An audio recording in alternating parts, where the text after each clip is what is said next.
जैसा कि मैंने आपसे कहा था कि अब से हम कोई इंस्पिरेशनल थॉट, कोई वन लाइनर या फिर कोई मोटिवेशनल कोट के बारे में भी डिस्कस किया करेंगे।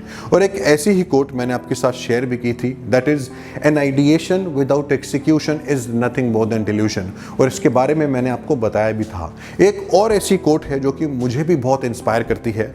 आपने भी इसके बारे में कहीं पढ़ा होगा या फिर किसी से सुना भी होगा। ये father of nation Mahatma Gandhi ji ने कही है। उन्होंने कहा है that an eye for an eye will make the whole world blind. मतलब साफ है, आंख के बदले आंख मांगोगे तो एक दिन ये पूरी दुनिया अंधी हो जाएगी। मतलब आप किसी भी लड़ाई झगड़े को, किसी भी दुर्व्यवहार को या किसी भी प्रॉब्लम को प्रॉब्लम के साथ सॉल्व नहीं कर सकते। मतलब साफ है, अगर हर प्रॉब्लम का सॉल्यूशन लड़ना झगड़ना ही होगा तो हमारी कोई भी प्रॉब्लम सॉल्व नहीं हो सकती। और ये बहुत सिंपल सी बात है, लेकिन सिंपल होने के बाद भी हम इसको नहीं समझते।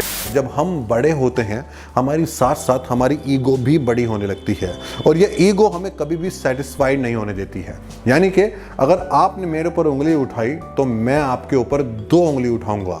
आप ईंट उठाओगे तो मैं पत्थर उठाऊंगा। आप रॉकेट छोड़ोगे तो मैं परमाणु बम छोड़ूंगा। और इसका साक्षात एग्जाम्पल आप सब भी देख रहे हो कि वर्ल्ड में क्या हो रहा है, किस तरह से, कितनी बेरहमी से लोगों को मारा जा रहा है, जैसे कि हमारी लाइफ की कोई वैल्यू ही ना हो। इधर से रॉकेट आ रहा है, इधर से मिसाइल आ रही है और उधर से धमकी दी जा रही है और इधर से कोई देश दूसरे देश को हथियार सप्लाई कर रहा है जिससे कि वो और ज़्यादा लड़ाई करें और ज़्यादा झगड़ा करें।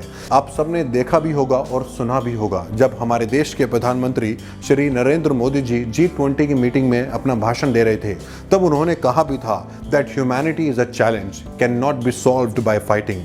Today's era must not be of war। आप सोचिए, अगर एक तरफ यूक्रेन के साथ यूएस और पूरा नेटो मिल जाए और दूसरी तरफ रशिया के साथ बाकी सब कंट्रीज मिल जाएं और आपस में लड़ने लगे, इस सब का नुकसान किसको होगा? इसका नुकसान होगा उन स्ट्रगलर्स को, उन युवाओं को जो अपनी लाइफ में कुछ करना चाहते थे, लेकिन करना तो दूर की बात है, आज उनके पास अपनी छत भी नहीं है। तो ये सब करके फायदा किसको होगा? सिर्फ और सिर्फ हमारी ईगो ही सेटिस्फाइड होगी और कुछ भी नहीं होगा। ये तो बहुत बड़ी चीज़ है। हम अपने घरों में भी देखते हैं, जब किसी छोटी सी बात पर झगड़ा हो जाता है, भाई बहनों में झगड़ा हो जाता है, बच्चों में और माता पिता के साथ भी कभी कभी आर्ग्यूमेंट्स हो जाते हैं और हमारी इस समय इंटेंशन क्या होती है कि हमें इस आर्ग्यूमेंट को जीतना है। कैसे भी करके सामने वाला ऊंचा बोल रहा है तो हमें और ऊंचा बोलना है, वो भी ऊंचा बोलेगा तो हमें और ऊंचा बोलना है। देखिए, बात बहुत सिंपल सी है। अगर आपकी डिग्निटी पर बात आती है, आपके कैरेक्टर पर बात आती है, कोई ऐसी बात होती है जिससे आपके सेंटिमेंट्स हर्ट होते हैं, कोई ऐसी बात होती है जिससे आपका बहुत बड़ा नुकसान हो रहा है, आपको बोलना चाहिए, आपको अपनी बात रखनी चाहिए। लेकिन जब बात आती है 2 दोस्तों के बीच झगड़े की, जब बात आती है 2 भाइयों के बीच झगड़े की, जब बात आती है एक फैमिली के झगड़े की, तो बहुत सी बातें ऐसी होती हैं जो उस वक्त ना करके बाद में भी हो सकती हैं। अगर एक को गुस्सा आ रहा है तो दूसरा शांत हो सकता है और फिर बाद में आप उस टॉपिक पर बात करेंगे तो 99.9% चांसेस होंगे कि आपके बीच में झगड़ा भी नहीं होगा और आपका जो प्रॉब्लम्स हैं, जो आपके बीच में इश्यूज़ हैं, वो भी जल्दी से जल्दी सॉल्व हो जाएंगे। तो फिर से वही बात आती है, an eye for an eye will make the whole world blind. Violence can not be solved by violence. एक जने को तो पीसफुल होना ही होगा अगर आपको झगड़े को रिजॉल्व करना है, अगर आपको एमिकेबली पीसफुली रहना है, दोस्तों के साथ रहना है, फैमिली के साथ रहना है, ऑफिस में रहना है, तो किसी ना किसी को तो शुरुआत करनी ही पड़ेगी।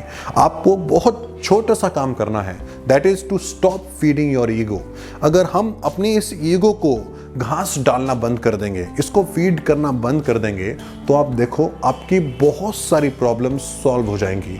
इनफैक्ट हम प्रॉब्लम्स के बारे में शायद बात ही करना बंद कर दें। ये बात मैं इसलिए कह रहा हूँ क्योंकि मैंने बहुत देखा है, दोस्तों में लड़ाई हो जाती है, फैमिली में लड़ाई हो जाती है, सिबलिंग्स में लड़ाई हो जाती है, सिर्फ अपनी ईगो को सेटिस्फाई करने के चक्कर में। और इसी चक्कर में रिश्ते टूट जाते हैं, दोस्ती टूट जाती हैं और कई बार तो घर भी बर्बाद हो जाते हैं। तो बहुत सिंपल सी बात है, बहुत सिंपल सा काम है जो हम सब कर सकते हैं, that is to stop feeding our ego. जिस दिन हम अपनी ईगो को फीड करना बंद कर देंगे, इसको पूछना बंद कर देंगे, हमारी बहुत सी प्रॉब्लम्स सॉल्व हो जाएंगी और हम खुशी खुशी भी रह सकते हैं। तो महात्मा गांधी ने गलत नहीं कहा था that an eye for an eye will make the whole world blind. तो ध्यान रखिएगा कि कभी भी किसी से झगड़ा होता है तो 2 मिनट के लिए शांत हो जाइएगा, कोशिश कीजिएगा कि कुछ देर के लिए शांत हो जाएं और कुछ देर बाद उस टॉपिक पर बात करें। ट्रस्ट मी, एक बार ट्राई ज़रूर करके देखिएगा। एक बहुत बड़े ऑथर और मोटिवेशनल स्पीकर नेपोलियन हिल ने कहा है कि अगर दो लोगों के बीच में झगड़ा हो रहा है और दूसरा इंसान सामने वाले की बात सिर्फ सुन लेता है तो सामने वाले का मूड वैसे ही ठीक हो जाता है, उसकी आधी प्रॉब्लम्स तो वैसे ही खत्म हो जाती हैं क्योंकि सामने वाला उसकी बात को बहुत ध्यान से सुन रहा होता है। लेकिन अगर आप रिटेलिएट करते हो, अगर आप और ऊंची आवाज़ में बोलते हो या फिर और ज़्यादा नाराज़ होकर बोलते हो तो उसका मूड और भी खराब होता है और झगड़ा होने के चांसेस और भी बढ़ जाते हैं। तो ध्यान रखिएगा, अगर आपका किसी के साथ झगड़ा होता है, कोई आर्ग्यूमेंट्स होते हैं और सामने वाला अगर आपको बहुत अच्छे से जानता है, आपका सच्चा दोस्त है, तो वो चुप हो जाएगा। लेकिन फिर भी अगर गुस्से में, हीट ऑफ द मोमेंट में वो चुप नहीं होता तो आप ही को चुप हो जाना चाहिए, क्योंकि कभी कभी सबसे अच्छा और करारा जवाब चुप रहना ही होता है।